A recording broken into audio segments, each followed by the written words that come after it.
All right. Welcome, everyone, to another episode of Sales Pipeline Radio. I'm your host, Matt Hines. Very excited to have you here.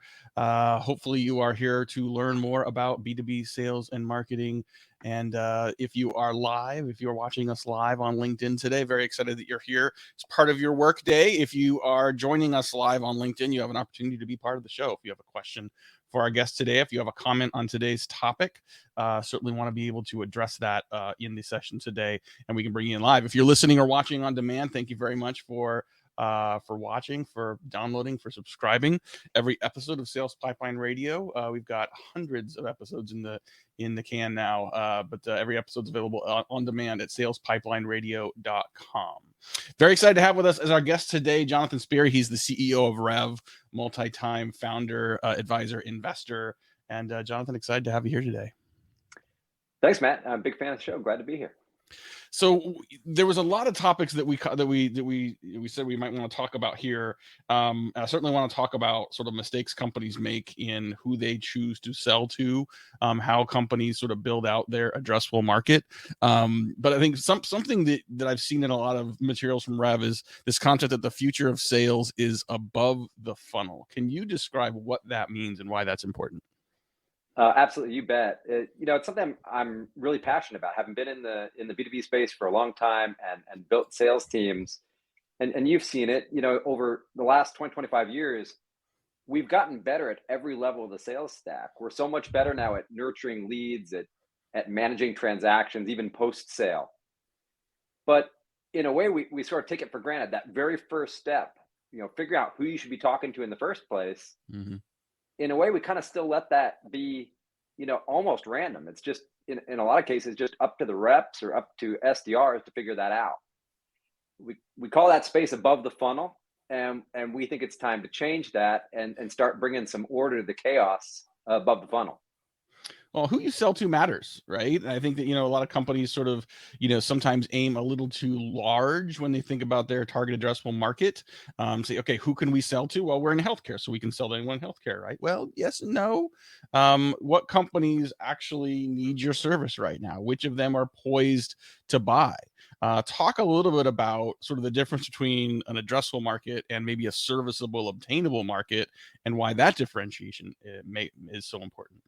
Oh, sure. I mean, what you're saying, first of all, is exactly right, which is that, we know where we gravitate. We gravitate to companies we know because we've worked with them in the past or we've heard of them.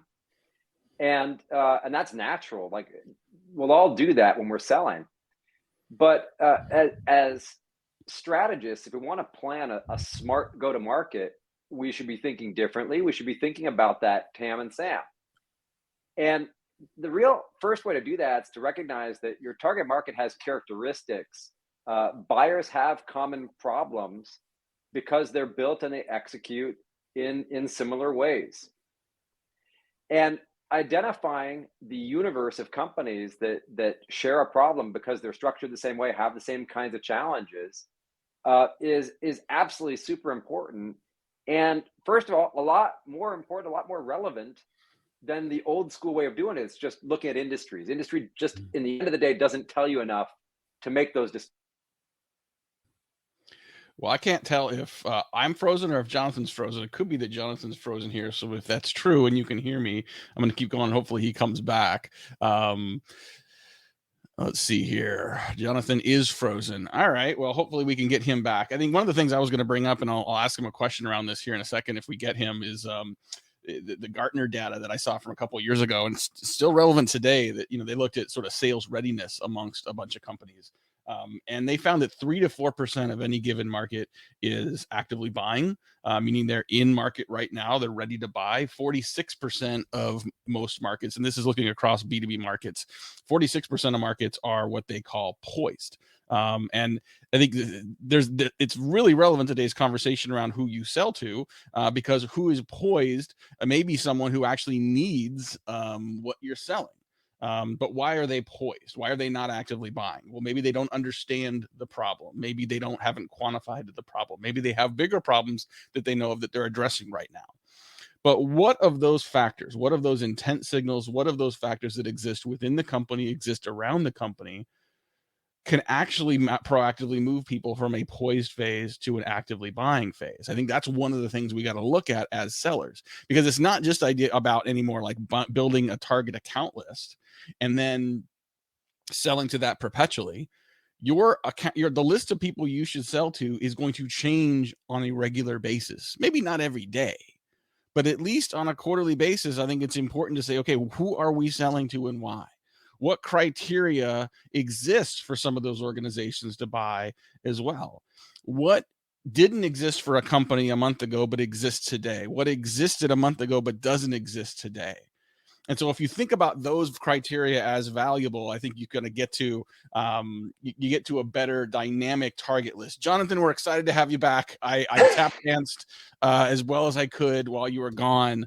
But we started to get into this concept of exographics and some of the detailed information that you don't get in a typical database, right? Okay, mid-market healthcare companies in the Midwest. That may be a nice starting point. But what else do I need to know about some of those companies to know which I should sell to? So I think people have heard of demographics, psychographics, firmographics. Exographics is a little different. Can you define that and give some examples of what that is?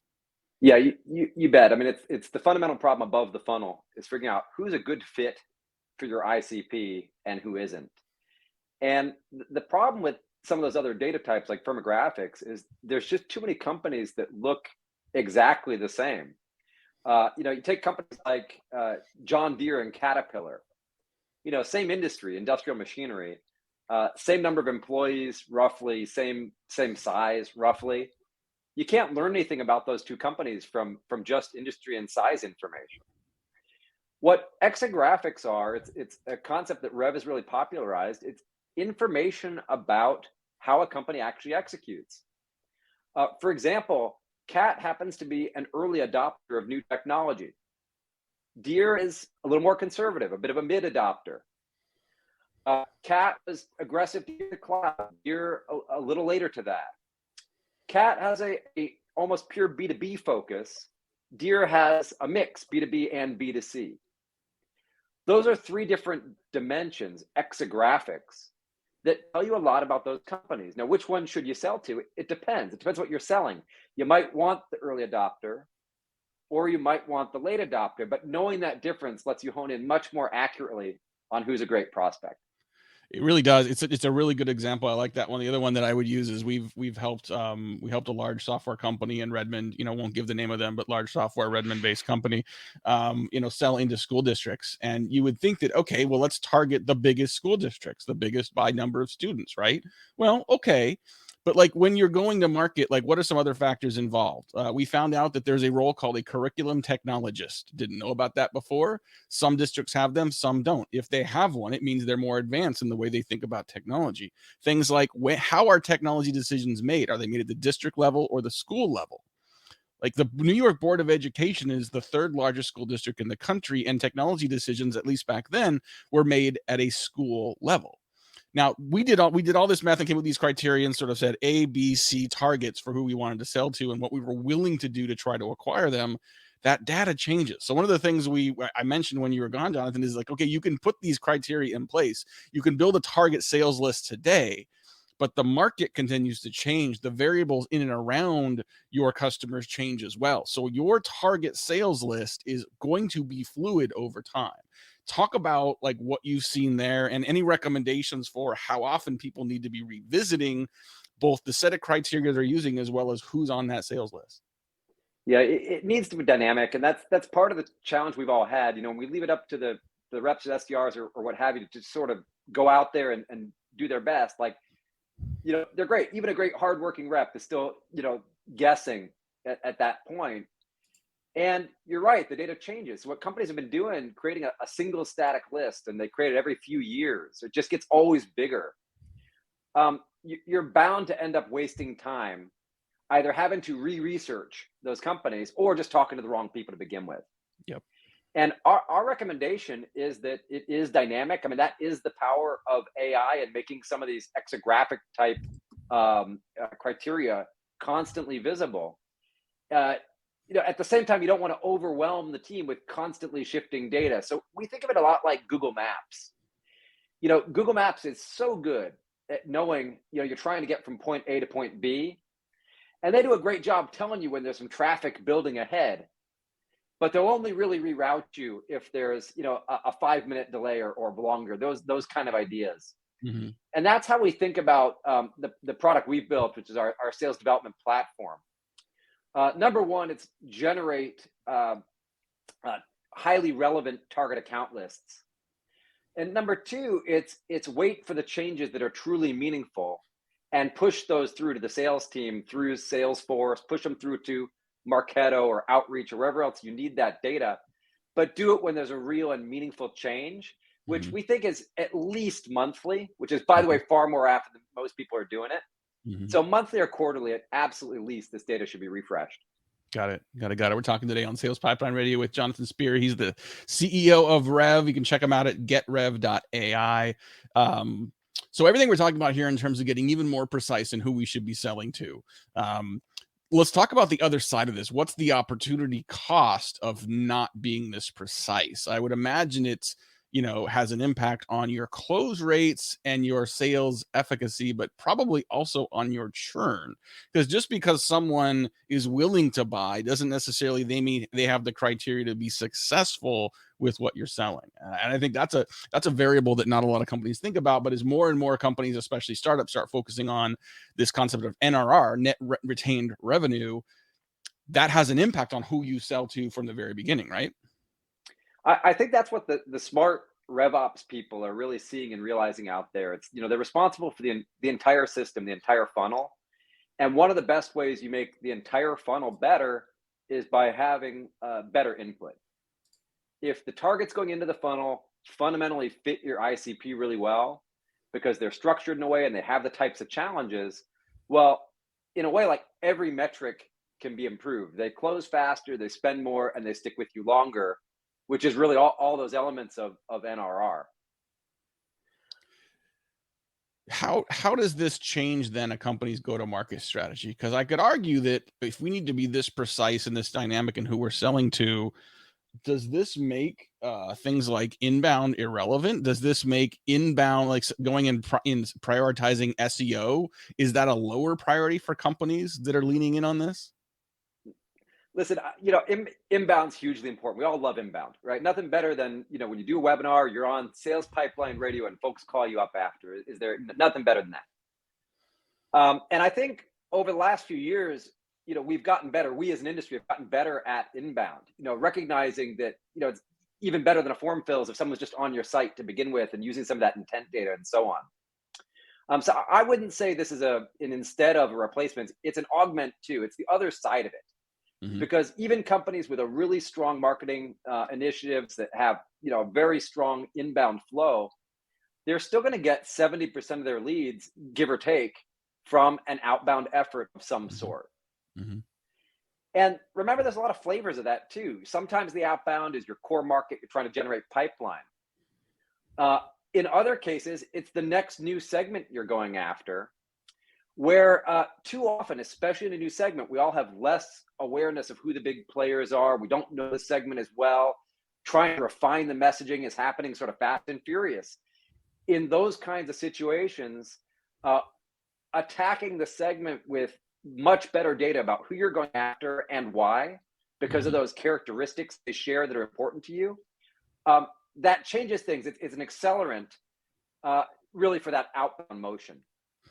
Well, and you can evaluate those inbound deals better too, right? Like I think, and again, this isn't meant to be a pitch for Rev, but if you have someone coming in, I tend to think, I think you're right, first of all, about inbound. I think that, I think about this in terms of where you're proactive and where you're reactive. You're proactive is saying, here are the companies I should be selling to, and you have an outbound motion to them.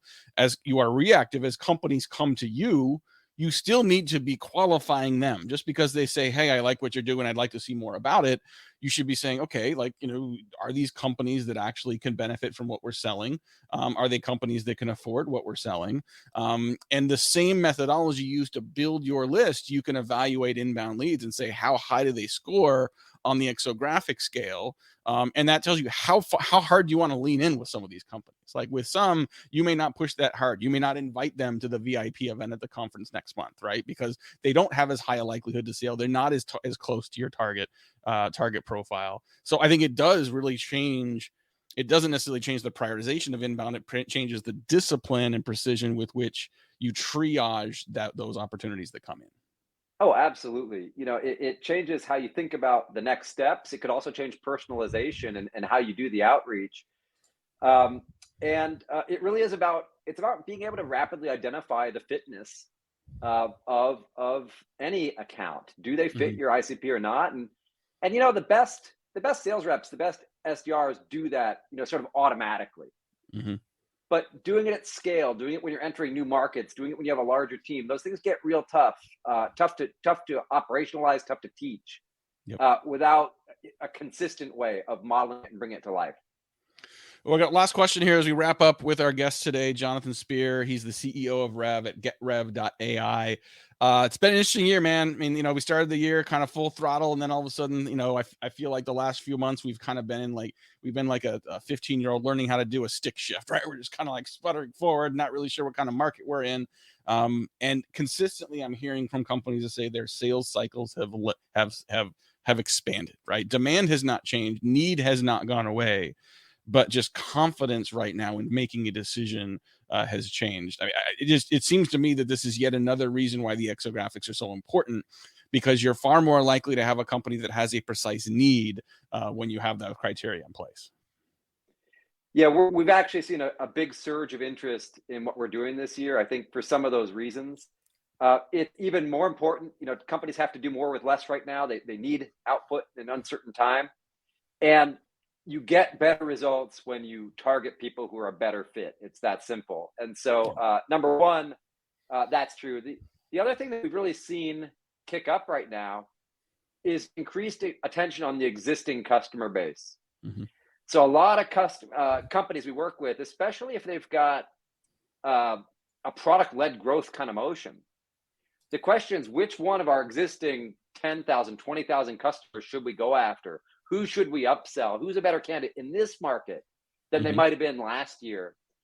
Those are all places where exographics can really help, and we're seeing an increased interest there. Love it. Love it. Well, thanks again so much for joining us today. If you want to learn more about Rev, definitely check out getrev.ai. Jonathan Spear, thank you so much for joining us today. Thanks for having me, Matt. Awesome. Well, thanks everyone for watching, listening to another episode. You got some hopefully good insights, some good ideas around your target account list. You'll have to see me tap dance a little bit in the middle there. All good fun, nothing like live broadcasting. But thanks everyone for listening and watching. We'll see you again next week on Sales Pipeline Radio.